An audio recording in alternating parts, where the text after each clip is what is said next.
Oke, selamat siang teman-teman. Siang.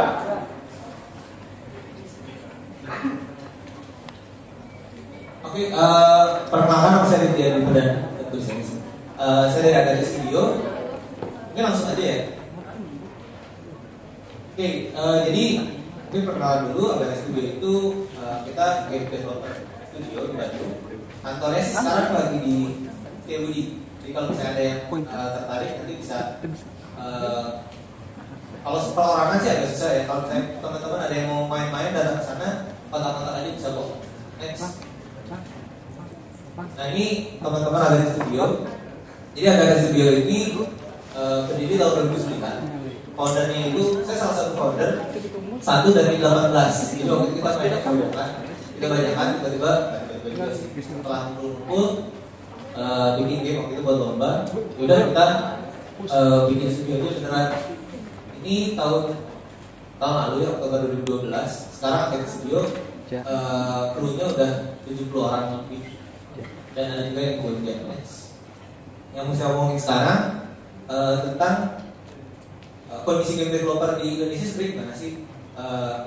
Karena dulu waktu awal-awal jadi game developer gitu ya, ada ya game developer di Indonesia. Banyak orang yang nggak tahu bahwa industri itu bisa banyak yang nggak ngerti gitu. Ternyata kalau misalnya kuliah di IT itu bisa ya. Karena jujur saya sendiri masuk informatika itu karena pengen bikin game. Nyampe ke sana sebenarnya nggak langsung ini ada mata kuliah game atau apa gitu. Tapi setelah di sana berapa lama ketemu teman-teman yang punya minat yang sama, akhirnya oke, ketemu nih jalannya gimana caranya kita biar bisa jadi game developer. Next. Mungkin mau cerita awalnya game developer itu apa sih game developer itu? Jadi kalau game sendiri itu sebenarnya di luar udah lama banget. Jadi dari tahun 80-an beberapa game bahkan setahu saya tahun 70-an itu udah ada game. Kan di Indonesia kan mungkin baru masuk sekitar tahun 90-an awal. Dan ini dulu pakai promosi pop, kalau ada yang tahu pop, ini keren banget lah. Realistic sound of ball and pedal katanya, ya gitu kan cuma tapi zaman dulu ini keren banget. Dan dulu game development itu istilahnya nggak kayak sekarang.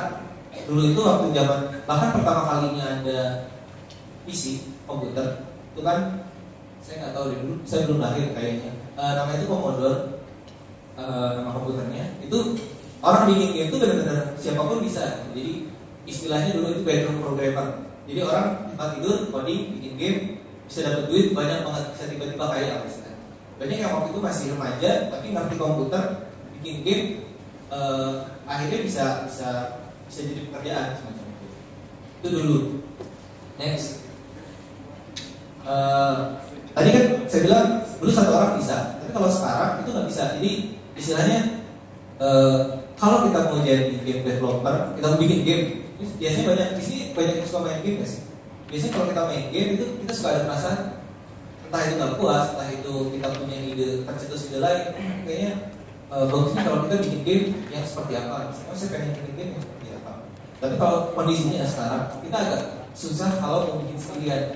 Jadi di Indonesia ada sih beberapa yang bikin game sendirian, terutama dulu tahun 2009. Jadi waktu itu masih hype yang namanya Flash games. Kalau ada yang main game di browser, itu biasanya dulu tuh Miniklik, zaman saya SMA itu terkenal miniklik.com. Kalau sekarang tuh kayak Convergate atau Miniklik.com. Dulu developer Indonesia banyak yang bikin game untuk portal seperti itu, satu orang dapat uang ribuan dolar. Sekarang itu udah sangat banyak yang develop untuk platform itu ya.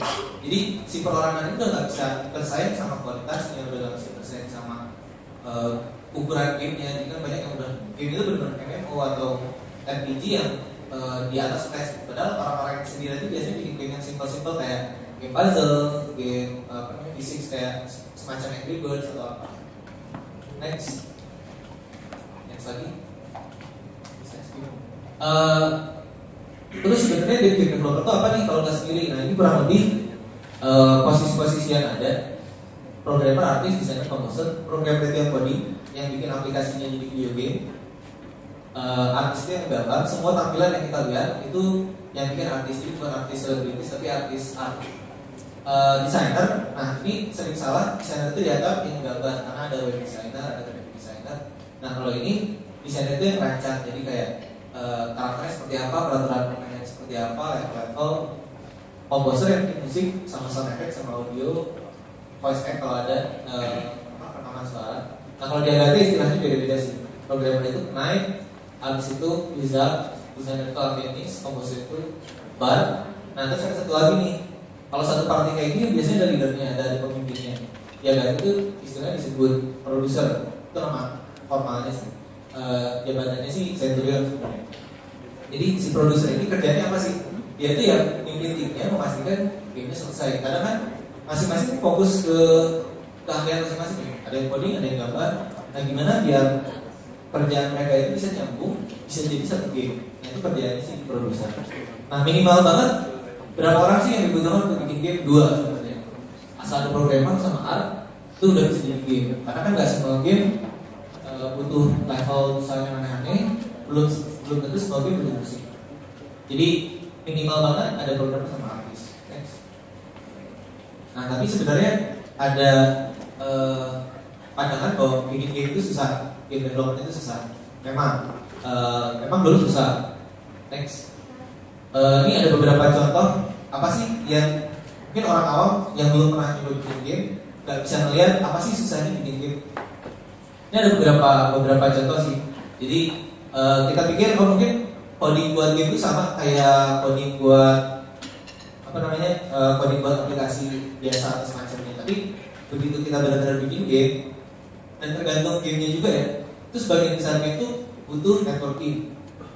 Butuh security. Kalau misalnya kita bikin game Facebook itu kan kita taruh di server, kita pasang high score yang ada hadiahnya misalnya, itu kan kita harus jaga security, jangan sampai dihack dan yang lain.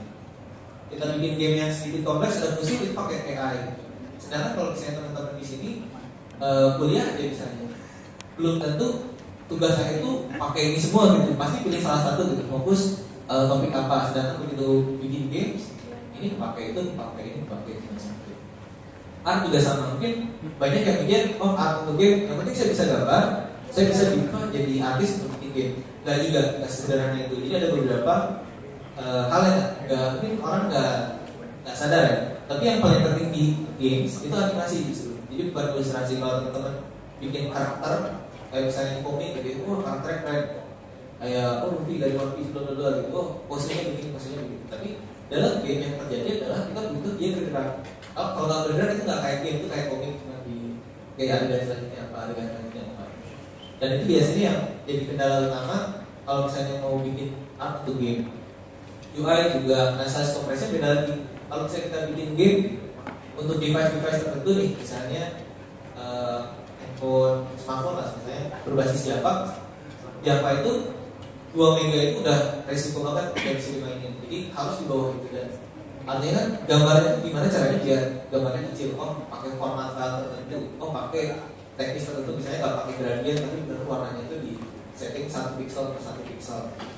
Itu banyak teknis-teknis yang kalau kita nggak tahu itu bisa disusah. Next. Terus kalau dari sisi game design biasanya game design saya pengen game RPG begini, ceritanya ini. Tapi yang orang nggak terlalu sadar itu bahwa game design juga butuh teknik luar biasa banyak. Misalnya, benar nggak sih level 1 itu lebih mudah daripada level 2? Bisa aja orang mentok di level suatu level, begitu level berikutnya tuh nggak sesuai gitu sama ekspektasi. Habis ini bos battle, habis ini lebih susah. Tapi ternyata nggak, itu kan bisa membantu experience pemain. Terus salah satunya lagi itu masalah waktu pengembangan. Akhir bulan lalu kemarin tanggal 28 Februari kita rilis game di iOS namanya Abu Flames. Itu game awalnya di develop targetnya 6 bulan. Jadi kita develop, kalau udah jadi kita cari publisher nih, ada yang mau nggak kerjasama dengan kita untuk nge-publish game ini. Setelah gamenya jadi akhirnya ada yang mau. Terakhir kita kerjasama dengan Ciligo. Mereka sempat rilis game-game kayak Angry Birds, Scatterrow, dan setelah kita kerjasama dengan mereka, justru pekerjaan masih lebih panjang karena standar kualitas mereka luar biasa tinggi dibandingkan standar kami di AGT gitu kan. Kita pikir ini udah bagus gitu, kita dikasih ini jelek gitu. Jadi akhirnya benar-benar harus ikutin standar karena kan ini kita rilis di pasar internasional. Itu juga kita awalnya nggak tahu, tapi setelah jalanin oh ya emang harus kayak gini biar ini bagus. Terus satu lagi kesulitan yang biasanya dihadapi orang itu jebakan AAA. Jadi biasanya orang kalau misalnya bikin game itu biasanya bikin game yang mereka suka, dan biasanya yang mereka suka itu yang mereka sering main, terutama gamer konsol sama PC gitu. Itu biasanya game-game yang AAA. Game AAA itu game high end lah. Kalau misalnya sebutnya itu kalau putih, misalnya Dota 2, pokoknya yang grafiknya biasanya 3D. Mainin game-nya lumayan lama atau yang baru-baru kayak Tomb Raider lah gitu. Itu kan bikinnya tuh lama gitu. Tapi kita nggak nyadar karena dari rilis Call of Duty berapa ke yang berikutnya paling cuma setengah tahun bedanya. Padahal yang kerja itu 2 studio terpisah, masing-masing kerjanya 3 tahun gitu. Jadi dengan pemikiran kayak itu biasanya kita begitu bikin game, oh ini udah setengah tahun nggak ada progres, misalnya nggak selesai. Agatnya juga dulu awal-awal kita ngalamin yang kayak gini, kita pengen bikin game 3D, pokoknya game kayak cinematic graphics tapi nggak pakai grip, full 3D, ada skillnya, ada petnya, ada apanya.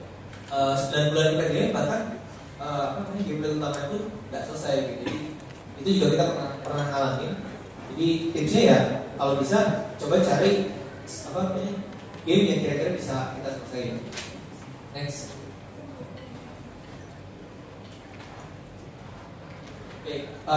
Itu kan dulu ya, itu susahnya itu kayak gitu. Tapi sekarang udah banyak sebenarnya sih senjata yang bisa kita pilih. Udah banyak hal-hal yang bakal membantu kita untuk jadi game developer.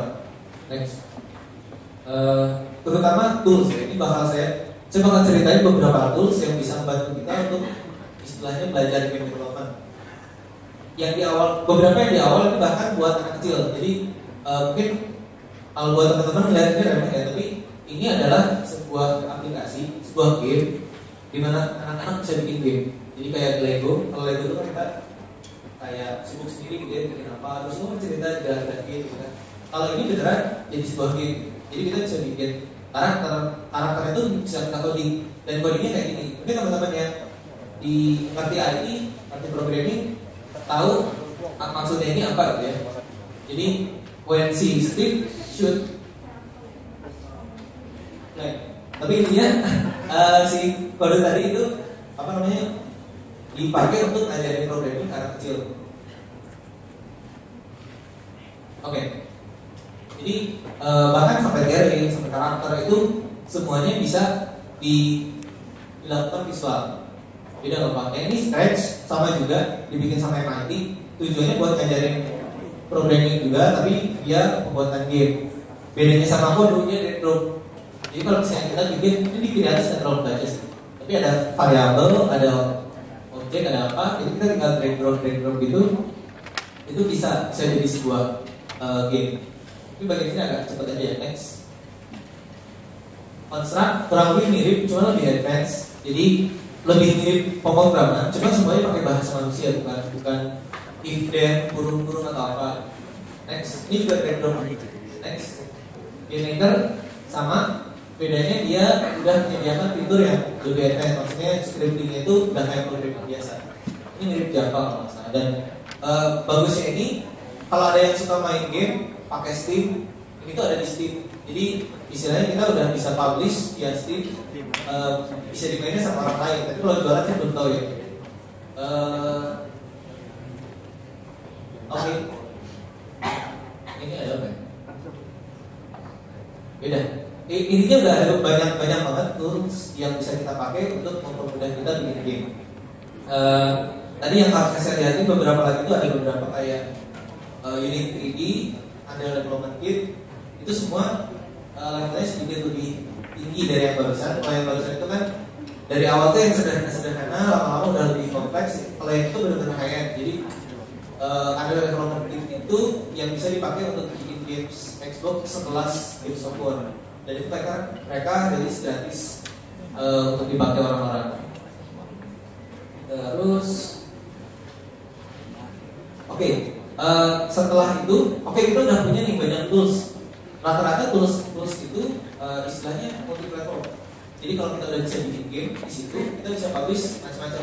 Contohnya Abstract. Jadi ada salah satu tools namanya Abstract.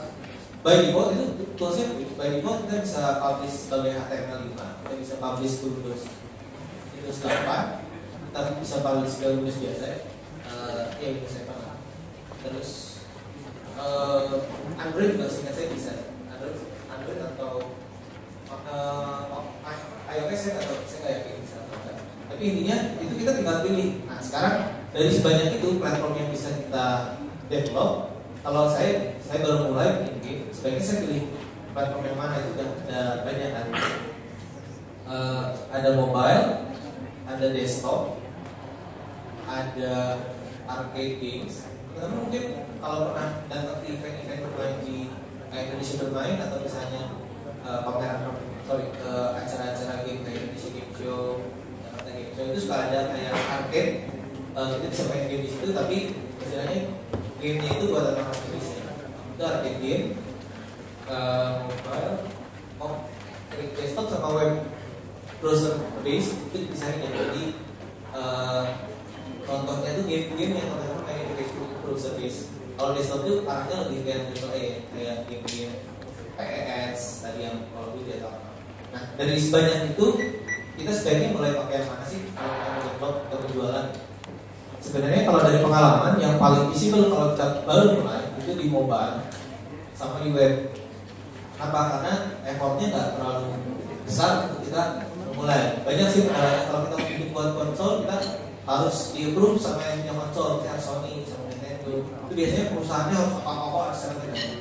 Kalau kita mau bikin arcade, kita harus punya modal buat bikin si bendanya kan. Kalau kita mau bikin desktop, kita harus siap dengan resiko pembajakan. Kita harus siap dengan development time yang lumayan lama semacam itu. Jadi tipsnya sih itu. Jadi antara mobile atau web based. Nah mobile pun keuntungannya sebenarnya apa sih? Ini tadi barusan teman-teman yang sudah bicara di depan Bija sama Iqbal itu mereka kan di bergerak di bidang mobile. Itu benar-benar terbantu dengan ada yang namanya App Store. Jadi kalau teman-teman tahu iOS itu kan ada App Store, ada Nokia Store di Indonesia, ada juga Google Play. Nah itu benar-benar memudahkan kita untuk jualan. Jadi kalau zaman dulu kita mau jualan itu harus pakai CD atau apa, kita harus jual taruh di DVD atau apa. Nah kalau ini benar-benar kita taruh bisa langsung jualan kemana-mana. Coba skip. Next. Lanjut. Jadi bisa minta tambahan waktu nggak gara-gara? Oke. Nah ini tadi platform tadi. Next. Oke. Terus keuntungannya sekarang kalau kita mau jadi game developer itu udah banyak yang namanya komunitas. Komunitas utama di Indonesia sih namanya Game Dev ID, komunitas game developer. Cuman udah banyak juga istilahnya sekolah game. Jadi jurusan kampus-kampus yang bikin jurusan game. Ada juga yang membuat itu dari sisi komunitas. Jadi yang kanan bawah itu gabungan antara komunitas sama jurusan. Kalau yang atas itu jurusan baru. Kalau yang atas ini saya nggak menyebut mereknya sih, tapi ada lah beberapa kampus. Tapi lucunya itu ya mereka komunitasnya itu open. Jadi mereka nggak terbatas di sisi mahasiswa mereka aja. Karena kalau sharing knowledge itu antar komunitas bisa jalan, itu malah menguntungkan semua pihak. Next. Oke, di Indonesia juga udah banyak developer event, ada game gathering, ada meetup rutin. Nah ini yang Bandung. Seingat saya sih sebulan sekali, cuma tanggalnya suka beda-beda. Ini yang terakhir bulan lalu tanggal 28 di Jalan Selanjana. Next. Event gaming juga banyak, Indonesia Game Show, Jakarta Game Show. Jakarta Game Show juga ada beberapa seingat saya. Next. Ada beberapa jenis. Nah intinya adalah sekarang bikin game udah lebih gampang. Kalau tadi benar-benar climbing tanpa tali, kalau sekarang pas tangan tuh nggak akan jatuh. Next. Nah, kenapa Indonesia? Lanjut. Soalnya di Indonesia itu kenyataannya adalah startup industri game di Indonesia lagi berkembang.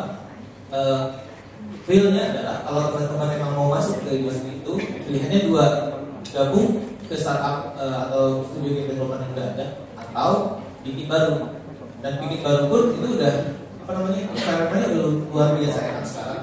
Dibandingkan tadi dari tahun 2009 itu, sekarang tuh udah banyak yang mau jadi investor untuk startup game development. Udah banyak cara jualan, udah banyak istilahnya knowledge yang sudah terkumpul selama beberapa tahun industri di Indonesia ini jalan, udah lumayan banyak, bisa teman-teman bikin teman-teman lebih maju lah kalau membuat startup game. Dan yang menarik, kita bisa target pasar sendiri. Ini yang justru orang-orang Indonesia nggak lihat. Banyak juga developer itu bikin tapi tembaknya ke internasional, keluar. Padahal orang luar, orang kayak Jepang, Singapura, US itu malah target Indonesia di pasar mereka, terutama mobile. Jadi ini juga potensi besar. Kita punya keuntungan karena kita ngerti orang Indonesia seperti apa. Itu yang bisa jadi keuntungan kita. Jangan sampai kita punya keuntungan itu nggak dipakai, akhirnya malah perusahaan luar gitu yang istilahnya dapat untungnya aja dari orang-orang Indonesia. Next. Oke, singkat aja gimana caranya biar saya bisa memulai untuk jadi game developer. Next. Main game yang banyak. Karena ini penting banget soalnya kalau kita nggak main game, kita nggak akan tahu game itu ramainya gimana. Nah bedanya kita main game itu bukan sekedar untuk namatin. Jadi kalau misalnya 3 hari begadang buat namatin Tomb Raider gitu misalnya, harus ganti mindsetnya. Tapi lebih ke tiap main itu kita harus cari tahu sebenarnya apa sih yang bikin game ini bagus, kenapa game ini bisa terkenal, apa yang bisa saya pelajari dari game ini biar bikin game saya lebih bagus macam itu. Jadi main game udah beda lah feelnya.